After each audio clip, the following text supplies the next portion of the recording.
তো ইমাম মাহদী আবার কখন আসবে? আমরা তো বুঝলাম ইমাম মাহদী আসবেন, তারপরে দাজ্জাল, তারপরে ঈসা আলাইহিস সালাম, তারপরে খেলাফত, এই তো। আর ইমাম মাহদী আবার কখন?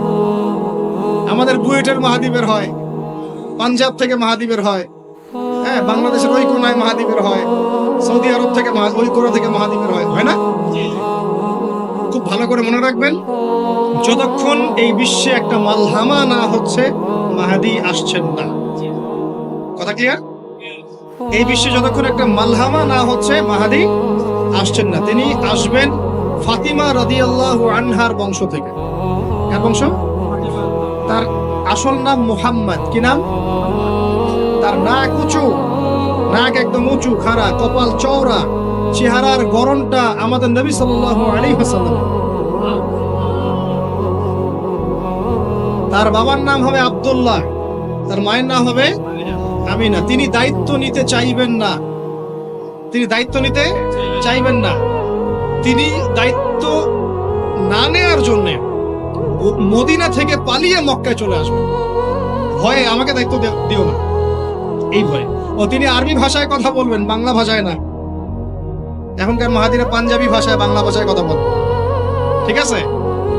এবং এই কাবা ঘর যেটা আপনার আমরা তাওয়াফ করি, এখানে যে হাজারে আসওয়াদ আছে না, আর এই যে হাজারে আসওয়াদ আর মাকাম ইব্রাহিম, এই দুটো জায়গার মাঝামাঝি মানুষ তাকে চিনে ফেলবে, এই তো মাহদী। তার হাতে মানুষ বায়াত নেবে 313 জন। কতজন? ওই তালুত বাহিনীতে 313, বদরও 313, এখানেও 313। এবার শুরু হবে আসল খেলা। এবার প্রথমে ওই আরবেরই একটা গোত্র, বনু কালব। কোন গোত্র? এই বনু কালব এই ইমাম মাহদীর বিরুদ্ধে যুদ্ধ করে, আল মাহদী এই যুদ্ধে জয়লাভ করবেন ইনশাআল্লাহ। তারপরে সিরিয়া, শাম থেকে, শাম মানে শুধু সিরিয়াই না, ওই পুরো অঞ্চলটাই শাম, ওখান থেকে একটা দল আসবে এই মাহদীর সাথে যুদ্ধ করার জন্য। আল্লাহ পাক তাদেরকে মক্কা মদিনার মাঝখানে বাইদা নামক জায়গায় ধসিয়ে দেন। কোন জায়গা? এরপরে মুসলমানদের আর কোনো পতন নাই, আর পিছনে ফিরে তাকানোর কোনো সুযোগ নাই। মুসলমানরা আর মাথা নিচু করবে না ইনশাআল্লাহ কোনোদিনের জন্য। তারপর চলতে থাকবে খালি ইসলামের বিজয় আর বিজয় আর বিজয় আর বিজয়। আল্লাহু আকবার। এভাবে চলবে। তবে মাহদী কখন আসবেন? আগে মালহামা, তারপর মাহদী। মালহামা কি তাহলে? এটা হচ্ছে একটা বিশাল যুদ্ধ। এটা কি? কেমন যুদ্ধ? নবীজি বলেছেন, এই রোমকরা, ইউরোপিয়ানরা তোমাদের সাথে অচিরেই চুক্তি ভঙ্গ করবে এবং 80টা পতাকা নিয়ে তোমাদের বিরুদ্ধে ওরা যুদ্ধ করবে। এই মালহামাটা হবে ইরাকের ফোরাত নদীর নিচেই হোক আর পাশেই হোক, আল্লাহ ভালো জানেন। ওখানে সোনার পাহাড়কে কেন্দ্র করে। কি কেন্দ্র করে? এই সোনা মানে সত্যিকারের সোনাও হতে পারে, অথবা তেলও হতে পারে, আল্লাহ ভালো জানেন। তেল তো এখন সোনার জায়গা দখল করেছে, করে নাই? এই বিশ্বে তো সোনা চলে না, কি চলে? তেল। তো এটাকে কেন্দ্র করে যুদ্ধ হবে। নবীজি বলেছেন ওই যুদ্ধে এত ভয়াবহ হবে যে 100 জন যোদ্ধার মধ্যে 99 জনই মারা যাবে না। একটু মাথা খাটান যে এমন কোন যুদ্ধ কি হয়েছে পৃথিবীতে যেটাতে 100 জনের মধ্যে 99% মারা গেছে? তার মানে এটা হয়নি এখনো। আর একটা যুদ্ধে এত পার্সেন্ট মানুষ কিভাবে মরতে পারে? যদি সেটা ঢাল তলোয়ারের যুদ্ধ হলে কি মরতে পারে? নিশ্চয়ই এমন কোন অস্ত্র সেখানে প্রয়োগ করা হবে যাতে একাধারে অনেক মানুষ তাড়াতাড়ি মারা যায়। এই অস্ত্র এখনকার যুগের কি অস্ত্র? নিউক্লিয়ার ওয়েপন্স হতে পারে, হতে পারে যদি এই যুগে সেটা হয়। আর যদি আল্লাহ পাক এটাকে আবার পূর্বের অবস্থায় নিয়ে যান, সেটাও হতে পারে, আল্লাহ ভালো জানেন। আমরা এটাকে ইন্টারপ্রিটেশন বলছি, এটা সঠিক হতে পারে, বেঠিক হতে পারে, অ্যাটলিস্ট একটা ধারণা তো পাচ্ছি। তারপর এই ইউফ্রেটিস নদীর এই সোনার পাহাড়কে কেন্দ্র করে এটা ঘটনা ঘটে। আল্লাহ নবী আরো বলেছেন সাল্লাল্লাহু আলাইহি ওয়াসাল্লাম, মুসলমানরা, আমাদের কথা বলছে, মুসলমানরা তোমরা যেন সেখানে হাতও না বাড়াও।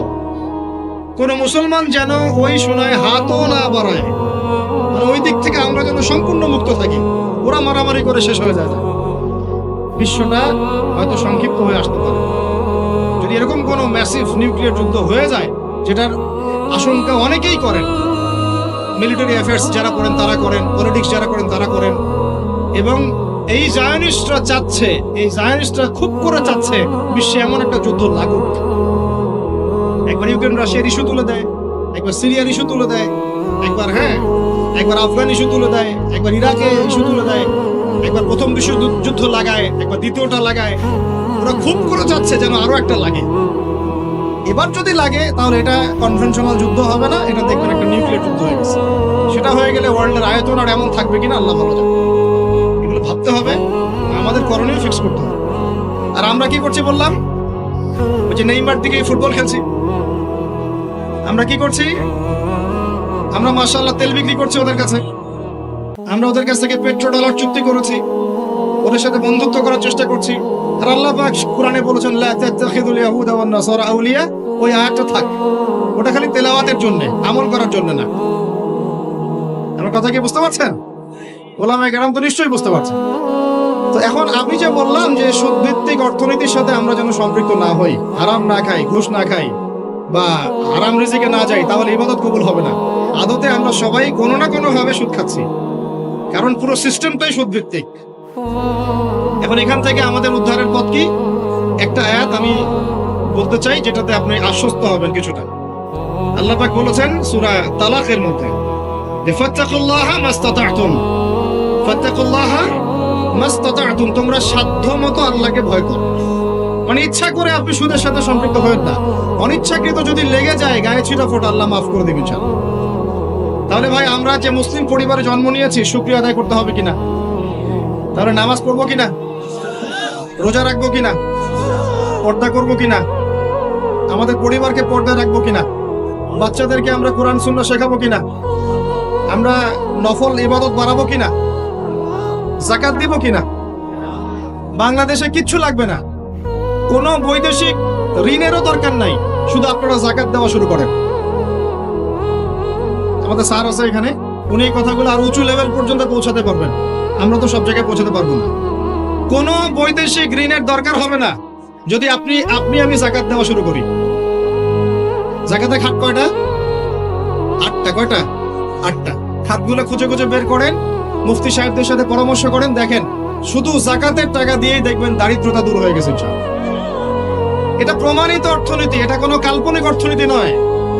আপনি উমর রাদিয়াল্লাহু আনহুর যুগে খুঁজে খুঁজে কোনো ফকির মিসকিন পাবেন না, পাবেন? উসমান রাদিয়াল্লাহু আনহুর যুগে আপনি খুঁজে খুঁজে মিসকিন পাবেন না।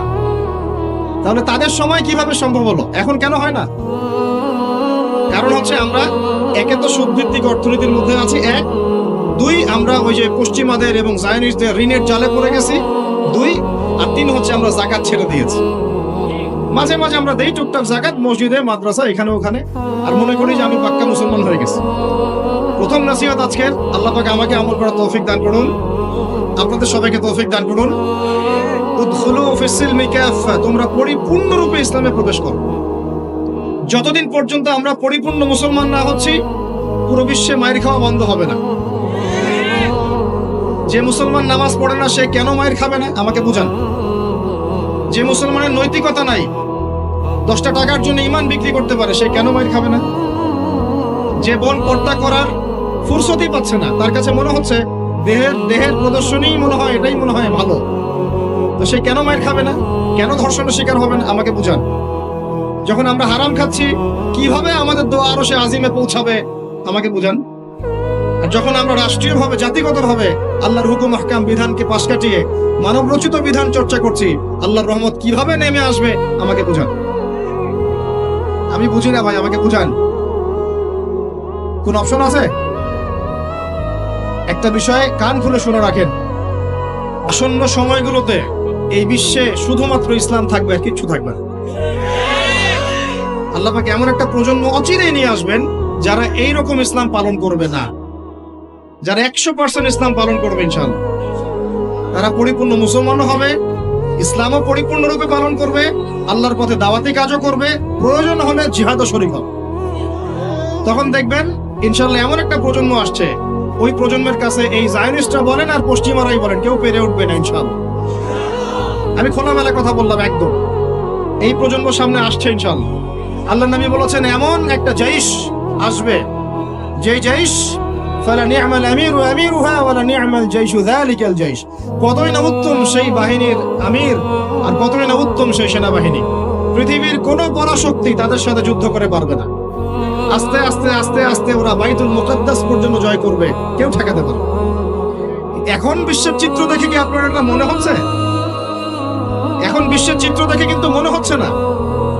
এখন বিশ্বের চিত্র দেখে মনে হচ্ছে সবকিছু আমাদের নেগেটিভ, আমাদের এগেইনস্টে যাচ্ছে, তাই না? পুরো বিশ্বে আমাদের কোনো খেলাফত নাই। একটু বোঝেন, পুরো বিশ্বে আমাদের কোনো খেলাফা স্টেট নাই। খেলাফা স্টেট মানে কি? খেলাফা স্টেট মানে ওমর রাদিয়াল্লাহু আনহুর মতো শাসন, আল্লাহর রাসূলের মতো শাসন, উসমান, আবু বকর, আলীর মতো শাসন রাদিয়াল্লাহু আনহুম আজমাইন। মানে যে স্টেটের মধ্যে আল্লাহ পাকের লস ছাড়া অন্য কোনো লস চলে না। হ্যাঁ, কোনটা চলে? যেটা আল্লাহ এবং তার রাসূলের আইনের অনুকূলে সেটা চলে, প্রতিকূলে কোনো কিছু চলে না। এটা খিলাফা স্টেট। সেখানে যে আমির বা যে নেতা, সে আল্লাহর কাছে জবাবদিহিতায় বাধ্য, জনগণের কাছে জবাবদিহিতায় বাধ্য না। আমি কথা বুঝতে পারছেন? সেখানে বেশিরভাগ মানুষ কি বললো সেটা বড় কথা না, আল্লাহ এবং তার রাসূল কি বললেন সেটা বড় কথা। মানে বেশিরভাগ মানুষ যদি বলে সুদ হালাল, তার মানে এই না যে হালাল হয়ে যাবে। বুঝতে পারছেন কথা? আর বেশিরভাগ মানুষ যদি বলে মদ হালাল, তার মানে এই না যে মদ হালাল হয়ে যাবে। মনে করে আপনি ভোটাভুটি দিচ্ছেন, ভোটাভুটি করছেন, এখানে বেশিরভাগ বললো যে মদ হালাল হোক, খাওয়া যাবে, ভালোই তো, বেপরদায় চললে ভালোই, আমরা মেয়েদেরকে দেখতে পারলাম, নাউজুবিল্লাহ।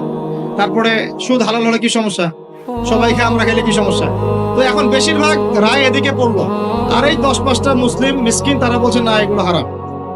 খিলাফা স্টেট মানে হচ্ছে ওই 10 জন মানুষের রায় গ্রহণযোগ্য হবে, এই 100 জনেরটা হবে না। কথা বুঝতে পারছেন কি? পারছেন না? একটু শোরগোল করেন না, একটু মনোযোগ দেন। এখন পুরো বিশ্বে কি এমন কোন স্টেট আছে আপনার? আছে? কোথায় আছে? আবুধাবিতে, কাতারে, কুয়েতে? এই মাশাআল্লাহ, একটা কথা বলেছেন। খোরাসান এখানে ট্রাই করছে, কত বছর যুদ্ধ করলো? 20 বছর। আমরা দোয়া করি আল্লাহ পাক প্রত্যেক মুসলিম রাষ্ট্রের রাষ্ট্রপ্রধানদেরকে শক্তিশালী করুন এবং তাদেরকে ইসলাম বোঝার তৌফিক দান করুন, তাদেরকে আল্লাহ পাকের জমিনে আল্লাহর খলিফা হওয়ার তৌফিক দান করুন। দোয়া করতে কোনো সমস্যা? আল্লাহ পাক চাইলে আমাদের এই দেশটা এত উন্নত হবে, একদিন আমরা দেখবেন ইনশাআল্লাহ জাতিসংঘে ভেটো পাওয়ার দিব ইনশাআল্লাহ। যদিও এটা একটা কাল্পনিক স্বপ্নের মতোই, কিন্তু স্বপ্ন দেখতে দোষ আছে। তবে আমি নিশ্চিত, এটা আমি আমার কনফিডেন্স থেকে বলছি, ইমামুল মাহদি আসার সময় ইউনাইটেড নেশনস বলে কোনো নেশনস থাকবে না ইনশাআল্লাহ। ঈসা আলাইহিস সালাম যখন আসবেন, তখন জাতিসংঘ বলে কোনো সংঘ থাকবে না ইনশাআল্লাহ। আপনাদের কি মনে হয় ঈসা আলাইহিস সালাম যখন আসবেন, এসে জাতিসংঘে গিয়ে বলবেন আমার খেলাফা রাষ্ট্র কায়েমের অনুমোদন দেন? তাই মনে হয়? সে বলবে যে আমাকে ডলার দেন, ডলার দিয়ে কেনাবেচা করবো। হ্যাঁ, সে বলবে যে আপনার রেজুলেশন পাস করেন, আমি প্যালেস্টাইন থেকে, জেরুজালেম থেকে ইসলামী খেলাফত কায়েম করতে চাই, আমাকে সমর্থন দেন। তিনি কি এগুলো করতে যাবেন? আপনার মনে হয় তিনি এসে ওয়ার্ল্ড ব্যাংকে গিয়ে বলবেন আমাকে লোন দেন, IMF এ গিয়ে বলবেন আমাকে লোন দেন? তার মানে ওই সময় এগুলোর কোনো অস্তিত্বই থাকবে না ইনশাআল্লাহ। এটা বোঝাই যাচ্ছে থাকবে না ইনশাআল্লাহ। আমি কি বলবো আমি জানি না, কিভাবে বললে আপনারা বুঝবেন তাও জানি না, আর আমিও জানি না এসব বলে কি হবে। আমি শুধু চাই আপনাদের মধ্যে একটা সচেতনতা তৈরি হোক, যাতে আপনারা আপনাদের পরিবার এবং পরবর্তী প্রজন্মকে বোঝাতে পারেন যা পৃথিবীতে চলছে এগুলো জুলুম। এই জুলুমের অবসান অচিরেই ঘটবে যখন আল মাহদি আসবে এবং ব্ল্যাক ফ্ল্যাগস, কালো পতাকাধারী বাহিনী বের হবে ইনশাআল্লাহ। যুদ্ধ করতে করতে করতে করতে এরা বাইতুল মুকাদ্দাস পর্যন্ত জয় করবে। আসবে, আল্লাহর বাহিনী আসবে। যখন আসবে আপনারা এমনিই বুঝতে পারবেন ইনশাআল্লাহ। ঠিক আছে? আর আমরা আমাদের পরবর্তী প্রজন্মকে বোঝাবো, জানাবো যে ইনশাআল্লাহ অচিরেই সেই বাইতুল মুকাদ্দাস আমাদের হতে যাচ্ছে ইনশাআল্লাহ। জাফর ইবনে আবি তালেব রাদিয়াল্লাহু আনহু আল্লাহর নবীর আপন চাচাতো ভাই, চাচা আবু তালেবের ছেলে। আলী ইবনে আবি তালেব, জাফর ইবনে আবি তালেব। জাফর ইবনে আবি তালেব রাদিয়াল্লাহু আনহু যুদ্ধ করতে গিয়েছেন মুতার যুদ্ধে। কোন যুদ্ধ? আল্লাহর নবী 3 জনকে সেনাপতি বানালেন, যায়েদ ইবনে হারেসা, আব্দুল্লাহ বিন রাওয়াহা এবং জাফর ইবনে আবি তালেব। কোন যুদ্ধে 3টা অধিনায়ক লাগে নাকি? একজন লাগে। তাহলে সাহাবীরা বুঝে ফেললেন যে আমরা এই যুদ্ধে গেলে শহীদ হব নিশ্চিত। কথা বুঝতে পারছেন? সবাই বিদায় নিয়ে চলে গেলেন। ওদের সৈন্য সংখ্যা প্রায় 2 লক্ষ। কত লক্ষ? মুসলিমদের সৈন্য সংখ্যা মাত্র 3000, মাত্র 3। আল্লাহ নবী বললেন যদি যায়েদ ইবনে হারেসা শহীদ হয়, আব্দুল্লাহ বিন রাওয়াহা তুমি পতাকা নিয়ে নিও। আব্দুল্লাহ বিন রাওয়াহা যদি শহীদ হয়, তাহলে জাফর তুমি পতাকা নিয়ে নিও। জাফরও যদি শহীদ হয়, তাহলে তোমাদের মধ্যে কোনো একজনকে তোমরা আমির বানিয়ে নিও। পরে আমির বানানো হয়েছিল সাইফুল্লাহ মাসলুল খালিদ বিন ওয়ালিদ রাদিয়াল্লাহু আনহু, এবং তার হাতেই বিজয়টা হয়েছিল। পরে 3000 সৈন্য নিয়ে তিনি 2 লক্ষ সৈন্য ঠেকিয়ে দিয়েছেন। জাফর রাদিয়াল্লাহু আনহু যখন শহীদ হন, প্রথমে তার ডান হাত পড়ে যায়। দেখছেন না, এক বাবা হাত নিয়ে ঘুরছে, বাচ্চা আর এক হাত খুঁজে পায় না, দেখছেন না আপনারা? ডান হাত পড়ে গিয়ে বাম হাত দিয়ে তরোয়াল চালানো শুরু করলেন। ওই যুদ্ধ তখন সত্যিকারের যুদ্ধ ছিল, এই তোমাদের মতো কাপুরুষের যুদ্ধ, যে 100 মাইল দূর থেকে মিসাইল ছুড়বো আর এখান থেকে আমি ঠাস করে দেবো। তখনকার যুদ্ধ ছিল man one and one battle, তুমি সামনে অস্ত্র নিয়ে আসো, আমি সামনে অস্ত্র নিয়ে গেলাম, এরপরে দেখি কার কথা হলো। এমন ছিল না বিষয়টা, ওয়ান অ্যান্ড ওয়ান ব্যাটল ছিল। আর তখন সাহাবীরা ছোটবেলা থেকে এগুলোতে প্রশিক্ষিত ছিলেন, নতুন না বিষয়টা, তারা ছোটবেলা থেকেই প্রশিক্ষিত ছিলেন, তীরন্দাজ ছিলেন, ঘোড়সাওয়ার ছিলেন, তখনকার যুগের প্রেক্ষাপট। তারপর তিনি বাহাতে তরোয়াল চালানো শুরু করলেন, এক পর্যায়ে বাহাতে পড়ে গেল। এরপর এই থুতনি দিয়ে তিনি পতাকাটা ধরে রাখছেন। এভাবে মুতার যুদ্ধের ইতিহাসটা পড়ে দেখেন, থুতনি দিয়ে এভাবে পতাকাটা ধরে রাখছেন। পতাকার মান, পতাকার সম্মান। আর সেই পতাকা আমাদের হাত থেকে পড়ে গেল, আরবের লোকজন তাকায় তাকায় দেখতেছে, সারা মুসলিম বিশ্ব তাকায় তাকায় দেখতেছে। এই গুনাহের ভার আল্লাহর কসম আপনার আমার সবার উপর বর্তাবে, কোনো উপায় নাই, সবার উপর বর্তাবে। আল্লাহ যেন মাফ করেন, আল্লাহ পাক মাফ করবেন না। আমি আল্লাহকে চিনি, আল্লাহ পাক মাফ করবেন না এভাবে, যতক্ষণ পর্যন্ত না আল্লাহ পাক একবার হিসাব নিচ্ছেন। কারণ ওলামায়ে কেরামকে জিজ্ঞাসা করে দেখেন, একটা মুসলিম রাষ্ট্রে যদি একজন মুসলিম নারীকে ধর্ষণ করা হয়, উঠিয়ে নিয়ে চলে যাওয়া হয়, রেপ করা হয়, অথবা একজন মুসলিম ভাইকে নির্মমভাবে হত্যা করা হয়, তাহলে ফতোয়া কি করা উচিত? তখন সবাই মিলে ওই জালেমের বিরুদ্ধে দাঁড়ানো ফরজ। যদি সে দাঁড়াতে না পারে, তার প্রতিবেশী দাঁড়াবে, সে না পারলে তার প্রতিবেশী দাঁড়াবে, আর যখন সেও পারবে না, পুরা উম্মাহ একসাথে মিলে দাঁড়াতে হবে। সেটা কি হয়েছে? করতে পেরেছি? পতাকা ধরে রাখলেন এইভাবে, পতাকা পড়তে দিলেন না। এক পর্যায়ে এক কাফেরের তরবারের আঘাতে তার শরীরটা দ্বিখণ্ডিত হয়ে গেল। এদিকে মদিনায় নবী সাল্লাল্লাহু আলাইহি ওয়াসাল্লাম খবর পেয়ে গেলেন। খবর পেয়ে বলছেন, এইমাত্র জাফর শহীদ হলো, এইমাত্র জাফর শহীদ হলো। সুবহানাল্লাহ। তখন তিনি, তার চোখ দিয়ে পানি পড়ছে, তিনি জাফরের বাসায় চলে গেলেন, ছুটে চলে গেলেন জাফর ইবনে আবি তালিবের বাসায়। তার ছোট ছোট বাচ্চা ছিল। আপনার আমার বাচ্চা নাই? ছোট ছোট বাচ্চা, তাদেরকে বুকে জড়িয়ে কান্নাকাটি করছেন। সাহাবীরা বলছেন, ইয়া রাসূলুল্লাহ, আপনি আল্লাহর রাসূল হয়ে কান্নাকাটি করছেন?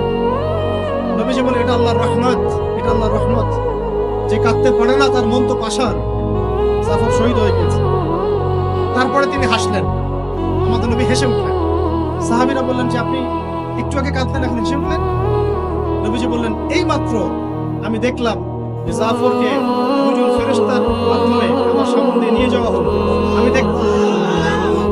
আমি দেখলাম জাফর জান্নাতে, আর দুই হাত, যে দুই কাটা হাত, এই দুই কাটা হাতের বদৌলতে আল্লাহ পাক তাকে জান্নাতে 2টা পাখা দিয়েছে, সে জান্নাতে ঘুরে বেড়াচ্ছে, ফল খাচ্ছে। এই দৃশ্য দেখে আমি হেসে উঠলাম। আমি এই জন্য বলছি, আমাদের মৃতরা শহীদ, আমাদের শহীদরা মৃত নয়, আমাদের শহীদরা মৃত নয়। আমাদের এই মা, বোন, শিশু, নারী যাদেরকে মেরে ফেলা হয়েছে, কেউ মৃত নয়, ইনশাআল্লাহ তারা জীবিত আছে। এবং তারা এখন আল্লাহ পাককে কি বলছেন জানেন? তারা আল্লাহকে বলছেন, আল্লাহ আমাদেরকে আরেকবার ফিরিয়ে দাও, আরো একবার এদের বিরুদ্ধে যুদ্ধ করে যেন শহীদ হয়ে আসে। একজন শহীদ সাহাবীর মাকবারা থেকে যদি কেউ কোনো ঘাত পায়, মনে করে আল্লামা তারেক জামিল হুজুর গিয়েছেন মুয়াজ বিন জাবাল রাদিয়াল্লাহু আনহুর কবরের সামনে, আপনি গিয়েছেন, মনে করেন এরকম অনেক মানুষই পেয়েছে, আপনি গিয়েছেন এমন একজন সাহাবীর কবরের সামনে যেখানে আপনি কিছু একটা ঘ্রাণ পাচ্ছেন, আপনি পাচ্ছেন, হয়তো আর 10 জন পাচ্ছে না, এই 5 জন পাচ্ছে, ওই 10 জন পাচ্ছে না, হতে পারে কি না? আল্লাহ পাকের কুদরত কারিশমা নাই? যে পাচ্ছে বলেই যে সে জান্নাতি, এমনও তো না। ব্যাপারটা কেমন না? ইমাম বুখারী রাহিমাহুল্লাহ ইন্তেকাল করেছেন, যখন তাকে দাফন করার পরে এত সুঘ্রাণ ছড়িয়েছে, মানুষ মাটি হাতে করে নিয়ে বাসায় আসতো, বেশ কেমন করে ঘ্রাণ বেরোচ্ছে কবর থেকে। এখনো বাংলাদেশেও বহু মানুষকে দেখা যায় যে 10 বছর আগে ইন্তেকাল করেছেন, এখনো লাশ অক্ষত আছে। এটা কি মিথ্যা কথা? এই কারিশমা গুলো নাই? তো মনে করেন একজন পেয়েছে, তো সে তার আবেগটা কিভাবে প্রকাশ করবে? সে কি বলবে যে আমি জাহান্নামের ঘ্রাণ পাচ্ছি? কি বলতে পারে? শব্দটা কি প্রয়োগ করতে পারে? ওরে বাপরে বাপ, এটা নিয়ে যে শুরু করলো এক শ্রেণীর লামাসাবি, বেশিরভাগই লামাসাবি ছিল তারা মাযহাব মানে না, বাট শাইখ মানে অবশ্য। এটা আবার একটা পয়েন্ট আছে, কোনো মাযহাবই মানি না, আমি কোনো মাযহাবই মানি না, কিন্তু আমার শাইখকে মানি, আমার শাইখ যা বলবে তাই। আমার কথা রাগ করছেন? রাগ করেন না, এটা ভুল, এটা ভুল পথ, এটা একটা ভুল পথ। আপনি যদি মাযহাব না মানেন তাহলে আপনাকে মুজতাহিদ হতে হবে। একজন মুজতাহিদ, যে যার মাযহাব মানার দরকার নাই, সে কোরআন সুন্নাহ সব জ্ঞান জানে। আপনার তো মাযহাব মানার দরকারই নাই, আপনি তো মুজতাহিদ নিজেই। মাশাআল্লাহ, আমরা তখন আপনাকে মানব, কিন্তু আপনি তো মুজতাহিদ নন। বরং আপনি কোনো কোনো ক্ষেত্রে কোরআনও তেলাওয়াত করতে পারেন না, হাদিসের ইবারতও পড়তে পারেন না, আপনি কোনো ফিকহের মাসআলা দিতে পারবেন না। তাহলে তো আপনাকে কোনো ইমামের অনুসরণ করতেই হবে, এবং সেটা আপনি করছেনও তো। মাশাআল্লাহ, আপনি শাইখকে ফলো করছেন, ওটা তো মাযহাব মানেই হলো, তাই না? আদতে যা হয়েছে, চার মাযহাবকে বাদ দিয়ে নতুন একটা মাযহাব চালু করলেন। আদতে কিন্তু এটা হলো, প্রতিষ্ঠিত মাযহাবগুলোকে বাদ দিয়ে নতুন একটা মাযহাব চালু করলেন। মাযহাবে জাকারিয়া, মাযহাবে রাজ্জাকিয়া, এরকম কিছু মাযহাব চালু করলেন, নতুন নতুন মাযহাব।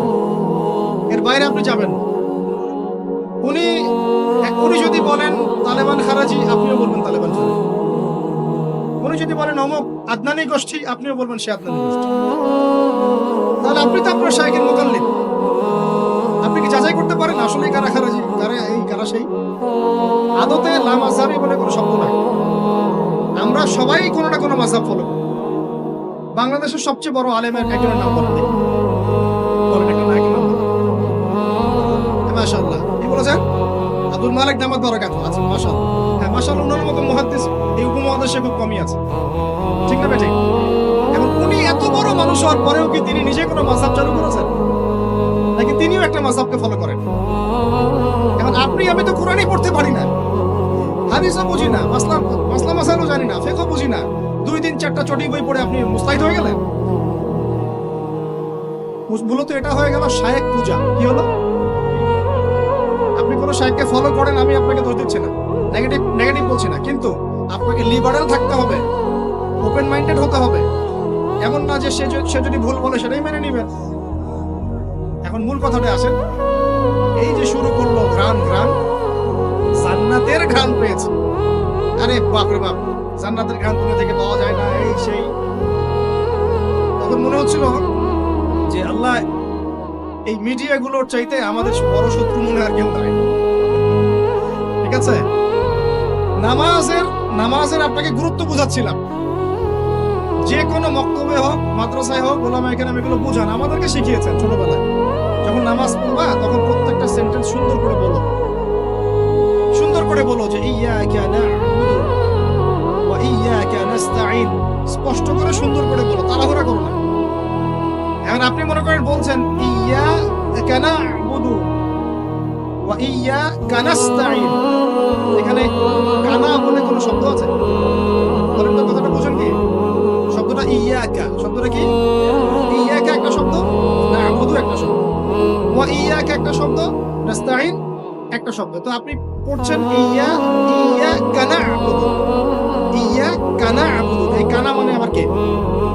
শব্দটা হচ্ছে ইয়্যাকা না'বুদু, ইয়্যাকা না'বুদু ওয়া ইয়্যাকা নাস্তাঈন। এখন আমাদেরকে শেখানো হচ্ছে, ছোটবেলা থেকে শিখেছি আমরা, যে সুন্দর করে তারতিলের সাথে কোরআন তেলাওয়াত করবে, যাতে প্রত্যেকটা শব্দের পার্থক্য বোঝা যায়। আপনি বলছেন, ধরেন কথার কথা, আপনি বলছেন, আমি বলছি আল্লাহু আকবার, আল্লাহু আকবার। এখন কেউ বলছে আল্লাহু আকবার, আল্লাহু আকবার, শব্দটা কি আকবার না আল্লাহু আকবার? একটা সৌন্দর্য আছে না? এইটাই বুঝাচ্ছিলাম যে সামিআ আল্লাহু লিমান হামিদা, সামিআ আল্লাহু লিমান হামিদা। এই বাপরে বাপ, কি দিয়ে শুরু করলো! তখন মনে হচ্ছে সংসদে বিল পাস করা খালি বাকি রাখছে, এটা সংসদ পর্যন্ত নিয়ে যাবে, এটা মনে হচ্ছিল আমার কাছে। হায় রে বাঙালি জাতি! ভাই, মূল কথা আজকের লেকচারের, পুরো বিশ্বে আমাদের অবস্থা ভালো না, মূল জায়গায় থাকবেন, শাখা প্রশাখায় যাবেন না। আমাদের মূল জায়গা হচ্ছে পরিপূর্ণ ইসলাম পালন করব, নিজে করব, আমার পরিবারে প্রতিষ্ঠা করব ইনশাআল্লাহ, আমার বাচ্চাদের মধ্যে প্রতিষ্ঠা করব ইনশাআল্লাহ। আমরা উলামায়ে কেরামের মধ্যে কোনো বিভক্তি সৃষ্টি করব না, আমরা ইস্যু পাগল হব না, আমরা মাজলুমের পক্ষে থাকব, আমরা জালেমের বিপক্ষে থাকব। মুনাফিকদের সাথে কোনো আপোষ নাই, জালেমদের সাথে কোনো আপোষ নাই। আমরা উম্মার ঐক্যের চেষ্টা করব, বিভক্তির দিকে যাব না। আমরা হালাল খাবো, আমাদের উপরে যারাই গভর্নমেন্টে আসুক আমরা আনুগত্য করব, আমরা আনুগত্য করব, আমরা তাদের সাথে বিদ্রোহে যাব, তাদেরকে ওয়াজ নসিহত করব, বোঝানোর চেষ্টা করব এবং জাতিগত ঐক্য ধরে রাখবো। হ্যাঁ, তারা যদি সরাসরি ইসলামের বিরুদ্ধে চলে যায় তখন যা করার তাই করবো, কিন্তু সরাসরি কি তারা ইসলামের বিরুদ্ধে যাচ্ছেন? যাচ্ছেন। অতএব এখানে আমরা কোনো ফাসাদ সৃষ্টি করব না, কোনো দরকার নাই ভাই। মুসলিম মুসলিম মারামারি করে এগুলো শহীদ না, মুসলিম মুসলিম লাঠি বৈঠা নিয়ে মারামারি করে এগুলো শহীদ হবে না, সাবধান, কিন্তু সঠিক পথ নয়। তবে আমরা অবশ্যই অবশ্যই তাদেরকে নসিহত করবো, দোয়া করবো, জাতিগত ঐক্য ধরে রাখবো এবং আমাদের লক্ষ্য আমরা স্থির রাখবো। আমাদের লক্ষ্যটা কি ভাই? ওই বাইতুল মুকাদ্দাস। লক্ষ্যটা কি? বাইতুল মুকাদ্দাস। ইনশাআল্লাহ পুরো বিশ্ব থেকে আস্তে আস্তে জালেমদের পতন ঘটবে ইনশাআল্লাহ।